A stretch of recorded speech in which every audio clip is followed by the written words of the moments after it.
Howdy folks, welcome back and thanks for joining me on this video.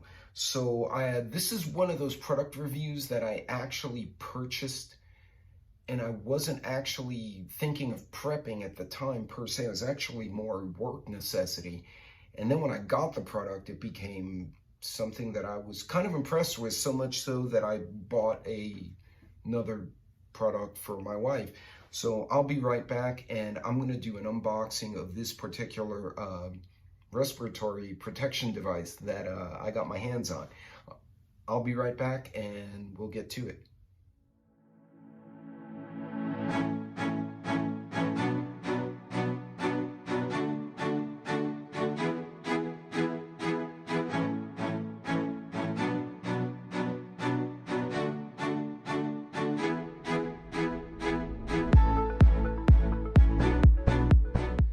Welcome back everybody, and thanks for joining me once again on the Roaming Prepper channel. I'm your host Pete, and I appreciate your time and your patience as I struggle through my largely erratic schedule this last year.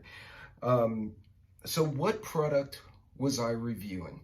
So this one was interesting because actually it came up in a worksite incident. It did not have masks. Now normally if they know they have H2S in a location, they will have a safety trailer and you go in there and you fit your mask, and if you need to, you shave, which I'll get to in a minute.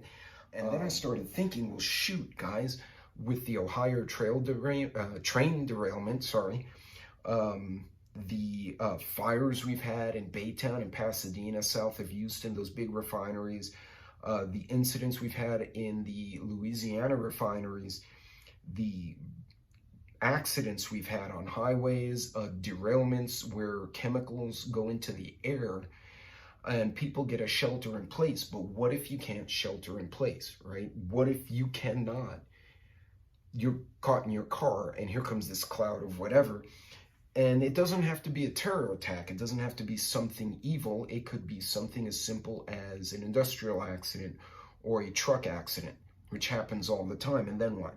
So I wanted a few things. I wanted to be protected from hydrogen sulfide. I wanted something that was going to be a little lighter weight because it's hot in Texas. Something, if I needed to, I could wear a hard hat with, or I could wear a hat with, or a hood, depending on what I'm dealing with, if you get what I'm saying. And I also wanted something that would allow me to be intelligible. In other words, if I'm talking to you while I'm wearing the mask, you can understand what the hell I'm saying. Because it does me no purpose if I have a mask, you have a mask, and we're trying to talk, and I can't understand what the hell you're saying. So now we're sign languaging to each other. I'm in the process of learning American Sign, but I don't know it well enough to hold a conversation, so that's a problem. What I wound up settling on, and they had a variety of products, was the MIRA 6M or CM6M. And this is a multi-purpose chemical mask. It is a BRN rated mask. And when I got the first one, my intent, as I said, was more workplace. And when I looked at what it was capable of, it was so impressive to me, I actually bought another one. And yes, I actually bought two, one for me and one for the wife, because of where we live. And you know, we're a few miles from a railroad. But again, what happened in Ohio, you could have been a couple of miles away and you still got those chemicals on you. So MIRA Safety is one of several vendors out in the market, but they seem to be the most squared away, and this is how I wound up with this particular mask. So we're going to do an unboxing.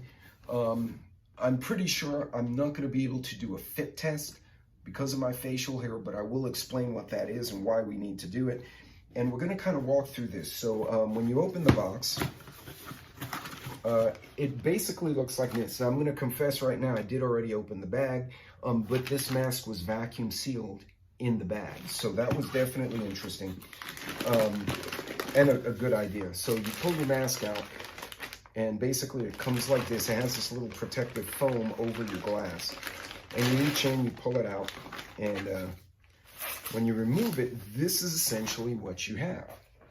Now, as I said, I had a few things on my criteria. One was that I have a good visibility in the mask. Now, if you look at this mask, you can see from the, actually I'll do it overhead, you almost have 120, if not 140 degree field of view. It's actually almost damn near 180.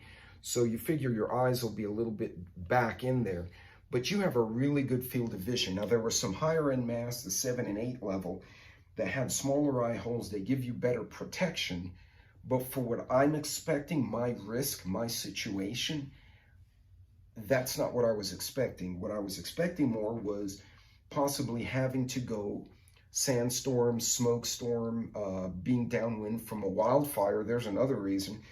And so this made a hell of a lot of sense. Now, so you have this safety glass or safety plastic across the front. As you can see, it has 6 straps and a very low profile, if you see if I expand it there, which means I can wear a cap or I can wear a hard hat on top of this if I'm in a work site or if I'm in an environment where I need head protection. So that was something I needed to, that checked one of my boxes as well. According to this, it has a speech diaphragm. I don't know if you can see it inside that little hole here. And it claims to be on the box a 98% or 97% intelligibility, which means, I don't know how they measure it, but intelligibility of talk, 95%, my bad. So essentially you can communicate. If you remember during the Rona, even with some of these stupid, bandana style masks, the masks people were wearing during COVID, you couldn't understand what the hell people were saying. And as humans, we like to see each other's lips and facial expressions. This also allows my teammates or whoever's with me to see my face and also read some of my expressions. So that's kind of like a hidden thing that people don't think about. Now, one thing that did come included that I hadn't put on my list originally, it came with a canteen. Now, those of you who've been in the service, you remember the old mop gear.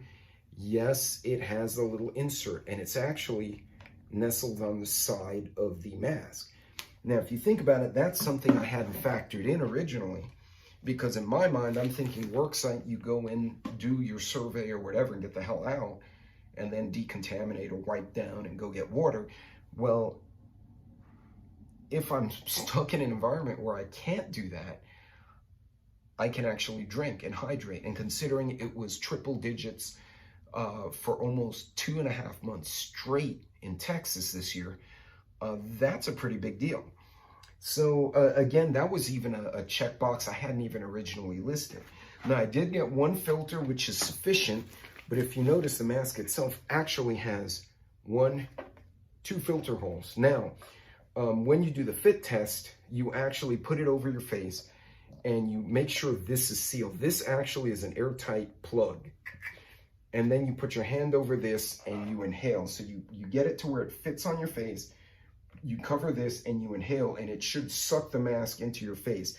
A good way to think about it is when you go snorkeling, you know how you blow the water out and then you push the mask and inhale, and it should go and it should suck up onto your face.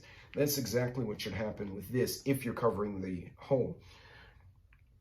Obviously, facial hair is going to be a factor. Now, my company requires it needs to be within the jawline and above the Adam's apple, which I'm kind of pushing it there. But that's in general for general purpose respirators and protective gear. In the event it's something really noxious, I need to check and see. So I'm going to have to do a fit test with my beard and see if it's satisfactory. And if not, I need to have an understanding of how much I need to take off if I'm going to a work site or somewhere dangerous, or if something happens in my area while we're at home and we start putting these masks on. I want to be sure I know that how much I have to take off, or do I need to be clean shaven? Probably more than likely I'm going to have to clean shave and leave a mustache or something. But in any case, so for those of you who have beards like me, that's a factor here.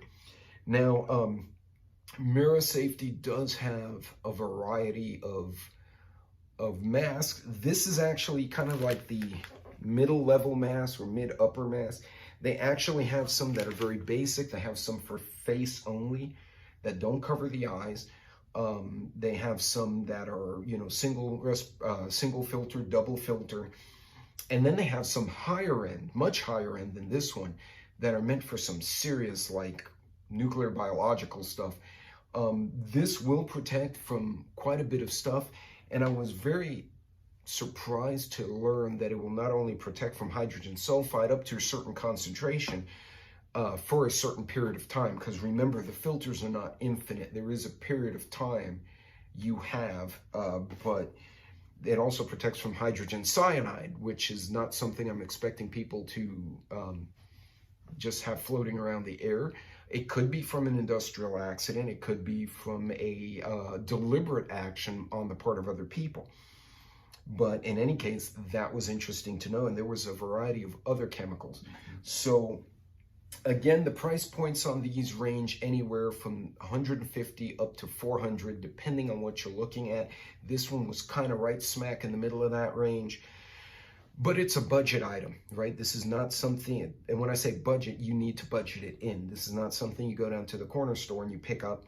You need to factor in what your individual situation is. Do you live near a refinery? Do you live near a chemical plant? Do you live near railroads that transport chemicals, like the people in Ohio?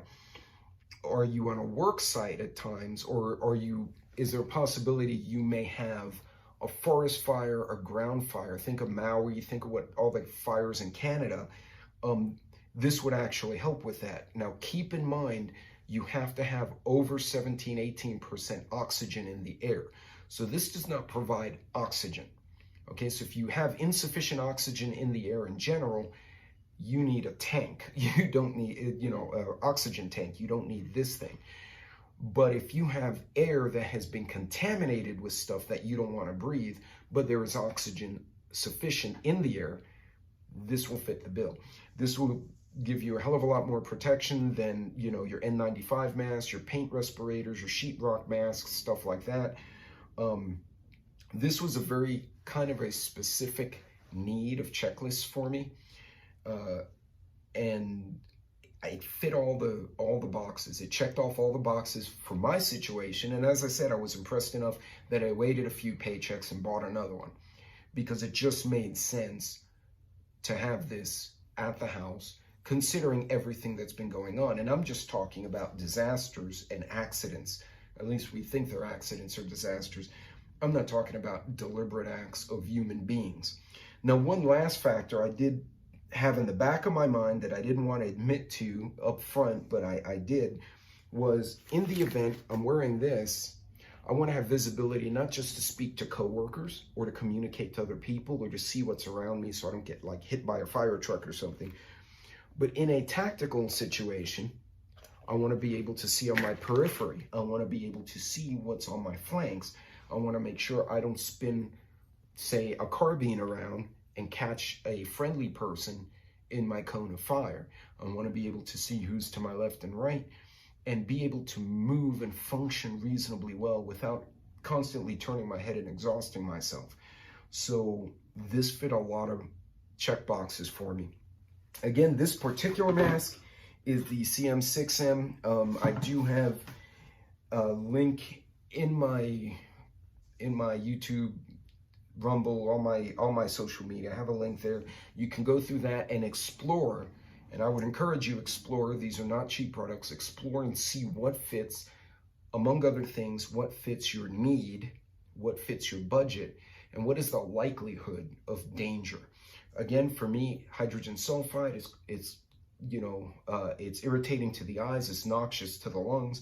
You may be in an area where it's more an issue of smoke, which may affect your eyes, but it's more an inhalation, so the regular mask may fit the bill. You don't need the full face mask. You may live near a refinery that may have some horrendous stuff in it, and you may need to get the mask of a greater level than this one, which they do have. So do your homework, understand your area, and understand what the likely problems may be. And more importantly, make sure it fits in your budget. These are not times to buy things carelessly, but for us, proximity to work, proximity to other industry, proximity to railways, it made sense for us. And again, if we wind up going back to Houston, going back to Dallas, these cities in Texas that have refineries and chemical plants, it just made sense. So, folks, that's it for this review. I hope this was helpful. And once again, as I've said all the time, do your homework, make sure it fits in your life, your risks, your needs, and your budget. Do your homework. Again, I have the link in my bio, so to say. But if you have any specific questions, if I don't make it to my own premiere, which has happened, please leave your questions in the comments. I'll be happy to talk to you and answer any questions. You can also email me at theroamingprepper@gmail.com. Other than that, folks, be safe, be careful out there, take care of each other, and do your homework. Now's the time to think through everything you're doing and be very deliberate in your actions. Till next time, God bless, take care, and I'll see you on the next video.